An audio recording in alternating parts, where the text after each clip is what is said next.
अध्यक्ष महोदय, हमारे देश की यह नीति रही है और पंडित जवाहरलाल नेहरू जी ने एक बार ऐलान किया था कि दुनिया में कहीं भी इंसानियत के खिलाफ अत्याचार होगा तो हिंदुस्तान चुप नहीं रहेगा। यह हमारे देश की नीति है। यह हमारे देश की सरकार और हमारे देश में बैठे हुए सभी लोगों की जिम्मेदारी है।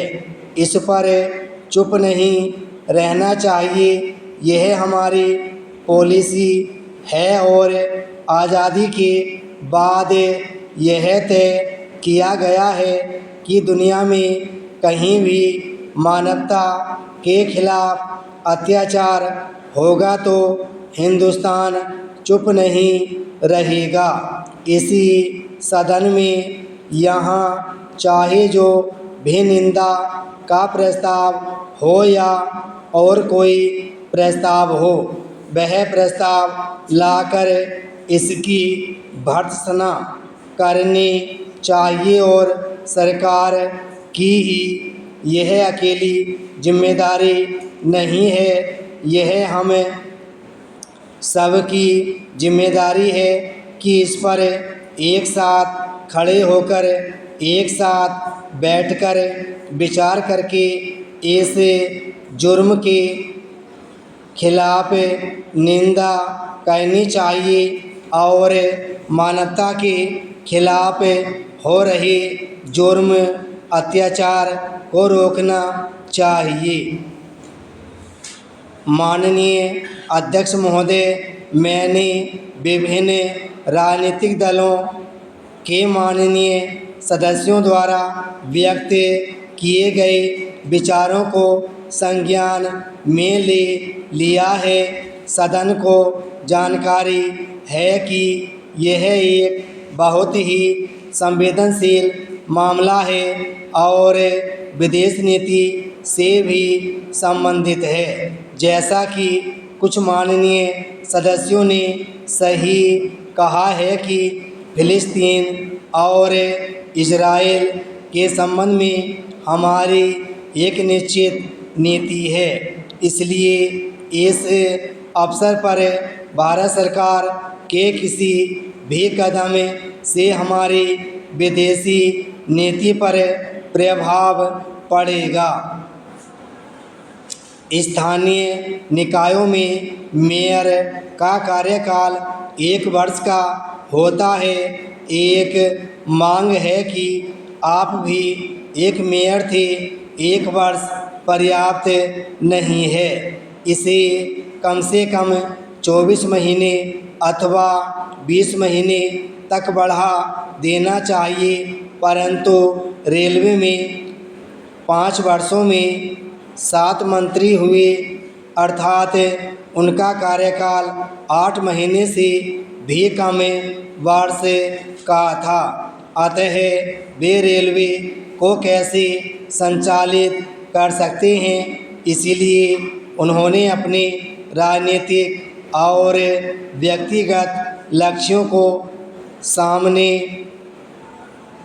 का कार्य किया। गत 30 वर्षों में कांग्रेस पार्टी ने 26 वर्ष शासन किया।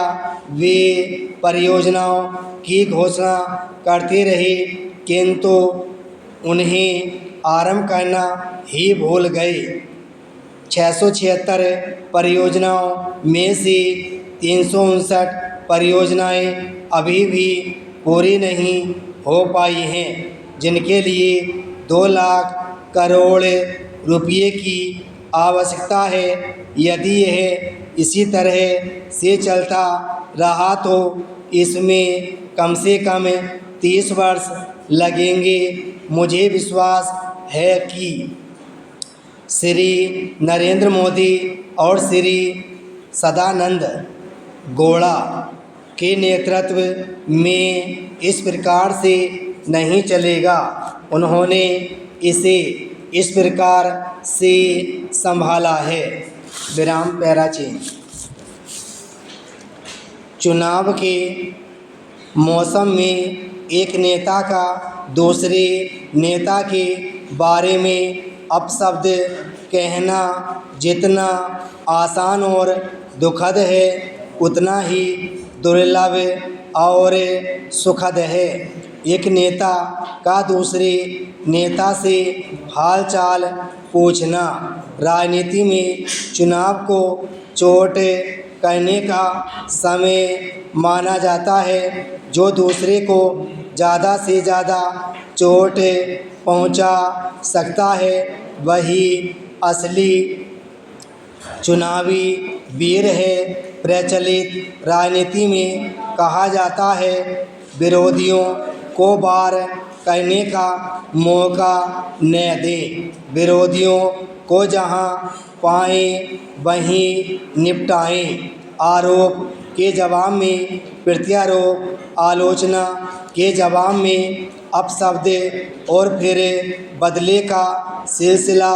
बहरहाल बीच चुनाव में कुछ अहम प्रश्न खड़े हो रहे हैं। क्या भारतीय राजनीति में एक दूसरे के प्रति मानवीय भावनाओं का प्रदर्शन कमजोरी है?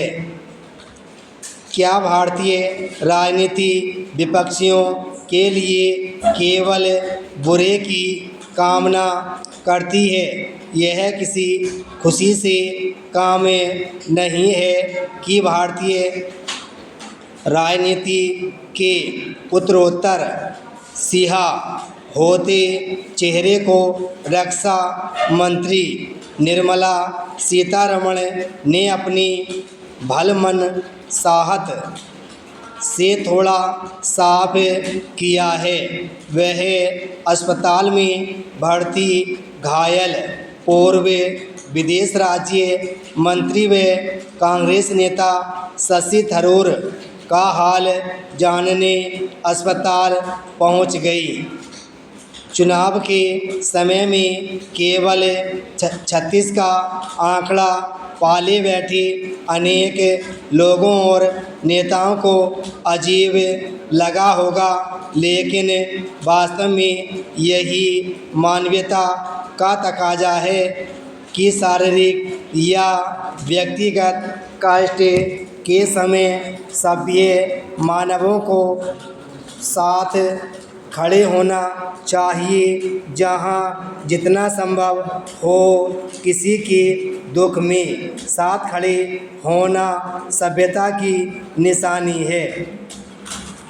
बेशक किसी को अपशब्द कहना, किसी के लिए द्वेष रखना भी हिंसा ही है। जो लोग बांटने, चरित्र हनन करने और अपशब्दों की राजनीति करते हैं उन पर लगाम लगनी ही चाहिए कि किसी भी चुनाव आयोग को इस बात पर गौर करना चाहिए कि किसी भी चुनाव से देश और खराब होकर न निकले।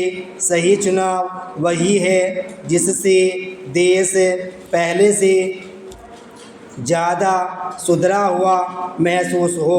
चुनाव आयोग को कतई मूक दर्शक नहीं बनना चाहिए। उसने कुछ नेताओं के खिलाफ जो जरूरी सांकेतिक कार्रवाई की है उसका स्वागत हर भारतीय को करना चाहिए। नेताओं के लिए चुनाव दबाव और तनाव का समय है, लेकिन उन्हें अपशब्द, असभ्यता, दुर्व्यवहार, गलत उद्धरण, विद्वेष, भेदभाव फैलाने की छूट नहीं दी जा सकती। खुशी की बात है कि सुप्रीम कोर्ट अब चुनाव आयोग की शक्ति बढ़ाने पर विचार करेगा। चुनाव आयोग के पास शक्तियां अभी भी हैं, लेकिन उन शक्तियों को ज़्यादा विस्तृत, व्यवस्थित और प्रभावी बनाने की ज़रूरत है। ताकि आवश्यकता के समय चुनाव आयोग साहस के साथ लोकतंत्र और संविधान के हित में तत्काल फैसला ले सके। विराम स्टॉप।